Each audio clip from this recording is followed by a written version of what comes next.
Oke, selamat siang semuanya. Silakan Anda aktifkan kamera Anda.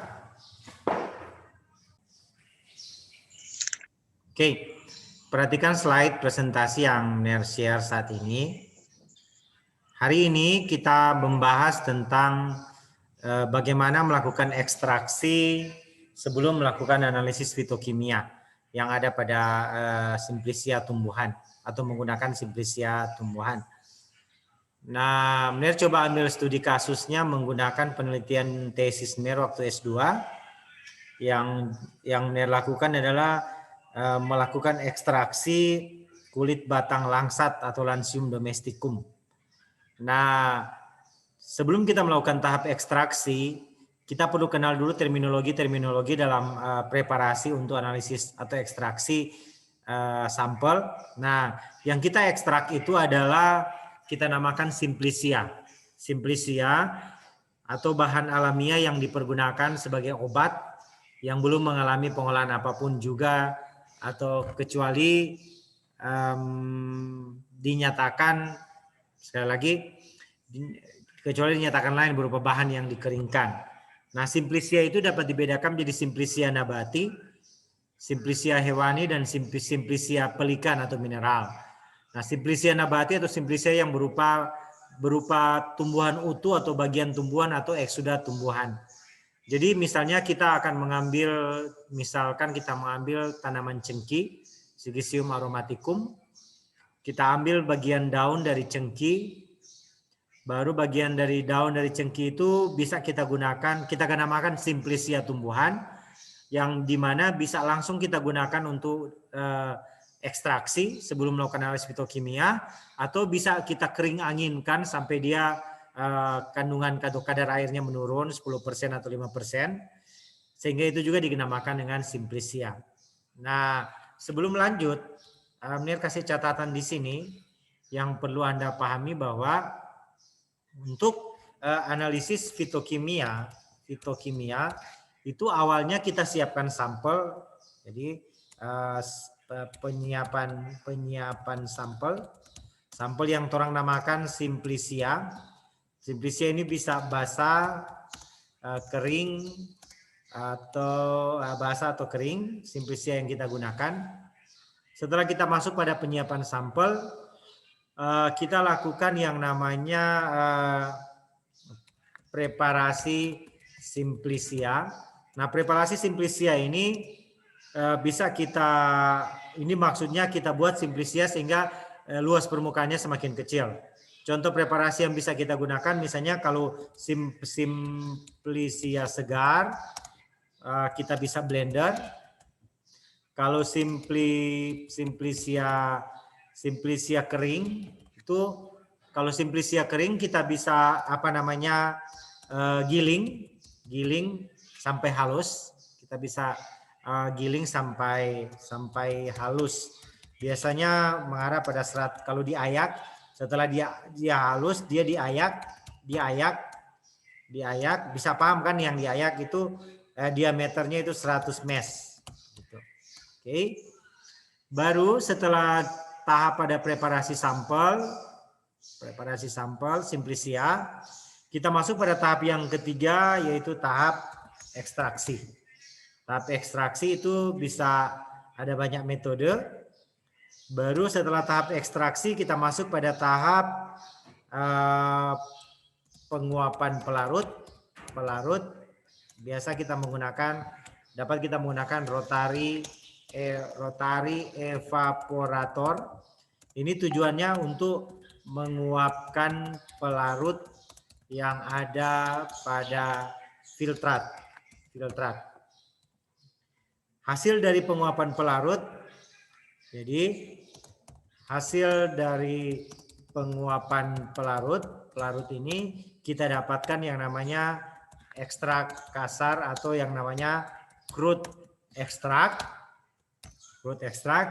Nah, yang crude extract ini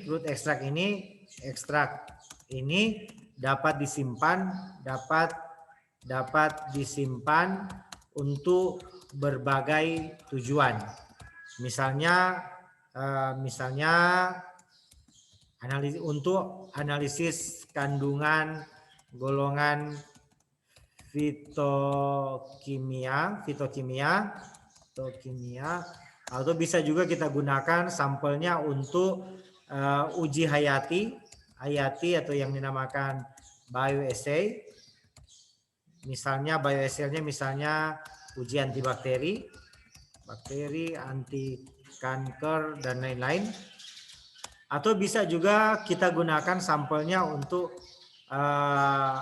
analisis kandungan bioaktif lanjut, yaitu dengan teknik pemisahan misalnya dengan kromatografi, atau bisa juga kita gunakan untuk selanjutnya untuk identifikasi struktur dan lain-lain. Jadi itu tahapannya untuk kita melakukan analisis preparasi sampel, ya.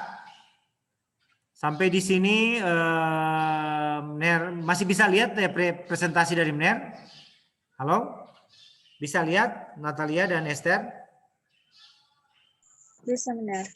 Yang tadi yang catatan Mner kasih bisa dilihat kan? Bisa. Oke.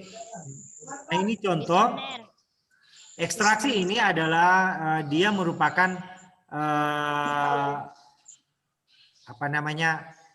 ekstraksi ini adalah ternyata tidak bisa. Ekstraksi adalah proses pemisahan bahan dari campuran dengan menggunakan pelarut. Jadi ekstraksi ini tujuan kita mengekstraksi adalah menarik atau memisahkan, atau dalam hal ini menarik senyawa aktif yang ada dalam jaringan, lebih tepat dalam sel, lebih tepat pada vakuola sel, metabolit sekunder yang telah dihasilkan dan disimpan oleh tumbuhan pada jaringan, misalnya pada daun, akar, batang, bunga, buah, biji, dan sebagainya, itu harapannya akan ditarik oleh pelarut. Pelarut yang kita gunakan itu dapat berupa pelarut polar, non-polar, semipolar. Nah, kalau pelarut polar, secara teori dalam ekstraksi bahan tumbuhan itu dia akan menarik senyawa-senyawa polar. Sementara pelarut non-polar dia akan menarik senyawa-senyawa non-polar atau metabolit sekunder non-polar yang ada pada tumbuhan. Begitu juga dengan pelarut-pelarut semipolar, dia akan menarik senyawa-senyawa semipolar. Air atau H2O itu adalah pelarut polar. Etanol itu adalah pelarut polar, alkohol, pelarut polar. N-heksan, petroleum ether itu pelarut non-polar. Nah, pelarut non-polar biasanya dia akan menarik senyawa-senyawa non-polar. Senyawa-senyawa atau metabolit sekunder non-polar yang ada pada tumbuhan itu biasanya metabolit sekunder kelompok lipid atau derivat lipid. Lipid, misalnya minyak atau lemak, Anda sudah tahu tidak larut dalam air. Sementara senyawa-senyawa polar seperti flavonoid atau senyawa-senyawa golongan fenolik itu akan tertarik oleh pelarut polar. Misalnya pelarut polar itu alkohol, air, dan sebagainya. Ini sekedar pengantar saja. Nah, kita lihat. Nah, ada beberapa metode ekstraksi. Yang Mner jelaskan di sini ada metode maserasi, metode perkolasi, ada alat soklet di sini, baru ada metode ekstraksi sinambung. Tapi yang selalu menjadi catatan, metode yang paling banyak digunakan untuk ekstraksi dalam rangka kita meneliti ekstrak tumbuhan untuk tujuan obat itu dengan metode maserasi. Apa sih maserasi itu? Maserasi secara sederhananya kita merendam. Kita merendam, misalnya kita ambil daun lalu kita blender. Daun cengkeh yang kita blender setelah kita timbang dapat 1 kilogram. 1 kilogram itu kita timbang dapat 100 gram. 100 gram itu kita masukkan dalam Erlenmeyer atau Toples. Lalu dalam Erlenmeyer yang telah berisi 100 gram daun cengkeh yang telah di blender, kita tambahkan 500 ml etanol. Sehingga perbandingannya 1:5. 1 gram solut dalam hal ini adalah daun cengkeh, dan solvent atau pelarut dalam hal ini adalah etanol. Jadi di dalam Toples telah berisi 100 gram hasil blender daun cengkeh dan 500 ml etanol. Sehingga perbandingan pelarut dan solvent dan solut itu adalah 1:5. Jadi kalau solvent itu sama dengan pelarut dalam hal ini, baru solut itu adalah terlarut. Sama dengan kalau Anda membuat teh gula, teh manis, teh gula kata. Teh manis kan misalnya di dalam satu gelas itu Anda masukkan 1 sendok gula, berikut 1 saset teh celup, baru Anda masukkan dalamnya 100, bentar ya, biar pasang apa?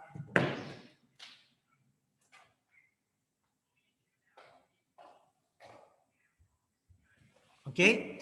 Baru Anda tambahkan, perhatikan ya, Anda tambahkan di dalamnya 100 ml air panas. Maka dalam kasus ini yang solut atau yang terlarut itu adalah gula dan teh saset. Sementara yang solvent ini adalah air panas. Sampai di sini bisa Anda pahami, Esther? Natalina, bisa? Bisa? Halo? Bisa. Oke, jadi bedakan ya ini yang solut dan solvent ya. Oke, Romince juga bisa. Kalau ada pertanyaan langsung. Nah, misalnya yang saya contoh yang pernah buat adalah langsat. Langsat itu Lansium domesticum. Kalau di Sumatera namanya apa, Natalina? Langsat atau duku. Kalau di sini ada duku, ada langsat. Di sana namanya apa, Natalina, buah ini? Ya? Ya? Esther, kalau di Sumatera nama langsat, buah langsat juga ya? Langsat. Oke, langsat. Langsat. Nah, yang teliti untuk obat malaria, Iya, adalah kulit batang dari langsat yang sangat pahit. Nah, bagaimana kita melakukan ekstraksi? Tunjukkan caranya. Ini tanaman langsat yang ada di Minahasa Utara. Ambil kulitnya. Coba perhatikan. Sudah diperhatikan, bisa dilihat di gambar. Romince, Natalina, dan Esther. Bisa? Bisa? Bisa, Romince? Oke. Nah, kulit batang ini setelah diambil dari pohon yang berumur tertentu. Nah, ini hasilnya kulit batang setelah dibersihkan. Kulit batang yang dibersihkan ini tidak ada di foto. Selanjutnya keringkan. Kering anginkan dalam suhu ruangan. Setelah dikering anginkan lalu digiling. Setelah digiling dia menghasilkan serbuk seperti ini. Serbuk seperti ini. Nah, tahapan ini adalah tahapan persiapan simplisia. Persiapan sampel untuk dilakukan ekstraksi. Menarik metabolit sekunder senyawa aktif yang ada pada ini. Yang ada pada kulit batang langsat. Bisa paham sampai sini ya? Bisa ya? Ya, bisa. Jadi dari pohon diambil kulitnya dijemur, setelah dijemur digiling sehingga dapat serbuk seperti ini. Oke. Setelah itu, perhatikan, lanjut. Nah, ini maserasi. Ini berarti metode yang kita lakukan adalah metode maserasi. Ekstraksi dengan metode maserasi. 1:4 bobot per volume. Bobot itu solut, volume itu solvent atau pelarut. Nah, ini yang sudah ambil, perhatikan di gambar. Ini ada serbuk, berarti kalau taruh di sini serbuk timbang 100 gram, Esther, berapa mililiter pelarut etanol misalnya yang gunakan? Berapa, Esther?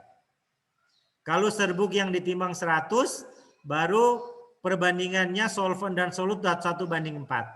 Jadi harus menuangkan berapa liter etanol 70%. Natalina, ada yang tahu? Jadi kan tadi ambil 100 timbang dari serbuk kulit batang langsat. Berapa? Berapa, Natalina? Berapa mililiter etanol yang harus Mer ambil? Ya, kalau 1 banding 4. 400 Ya, ml. ya benar sekali. Jadi Mer ambil Kalau 400. bandingannya 4. Ya, jadi Mer ambil itu 400 mililiter. Baru ini dimaserasi selama 1 kali 24 jam. Berarti dibiarkan, atau kalau di lab kita bisa pakai gunakan shaker goyang. Shaker goyang, baru di apa namanya, di shaker. Ini kok maserasi sederhananya direndam. Direndam pada suhu kamar. Setelah direndam, dibiarkan ini selama 1 kali 24 jam. Setelah 24 jam disaring. Ini penyaringannya. Disaring. Setelah disaring, kita dapatkan hasil saringannya dinamakan filtrat. Ulangi, kalau ini maserat sebelum disaring, kalau sudah hasil disaring namanya filtrat. Filtrat. Nah, filtrat yang kita dapatkan ini filtrat Simplicia kering atau sampel yang digunakan kering. Ini filtrat yang sampel basah. Esther dan Romince, Natalina, bisa dilihat kan ini ada perbedaan antara filtrat yang kering dan filtrat yang sampel kering dan sampel basah. Kalau pada sampel sampel kering dia lebih pekat, lebih coklat, kuning kecoklatan, coklat tua.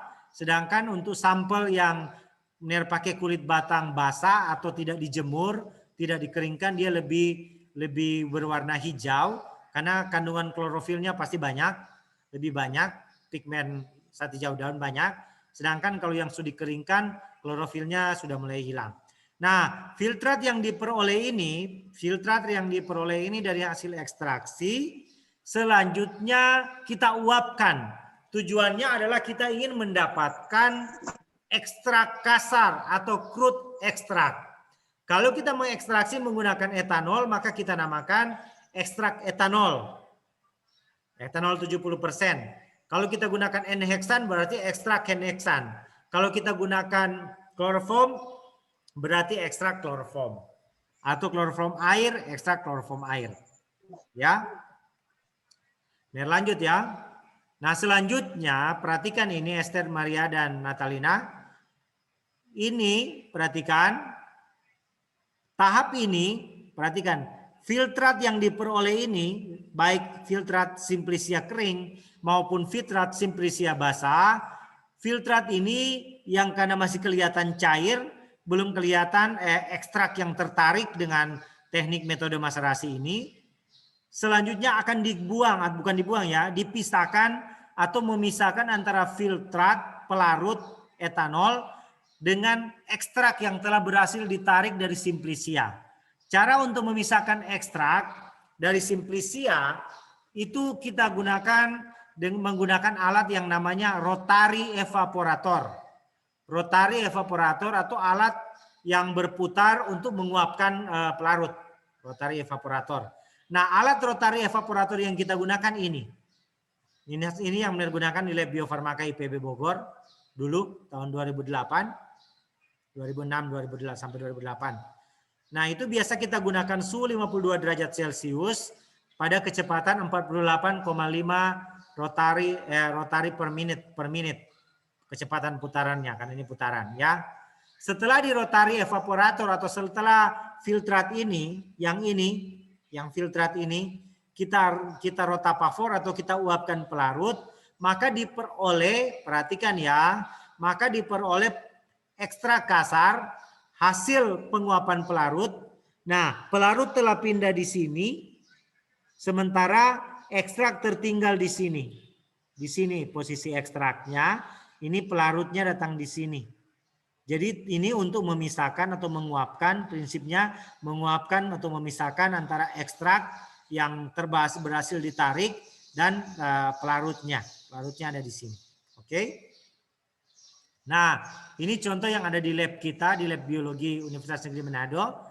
Rotary evaporator kita udah digital. Yang kita gunakan adalah rotary evaporator Hedolf. Ini yang ada di lab biologi molekuler, bioaktivitas dan biomolekuler Universitas Negeri Manado.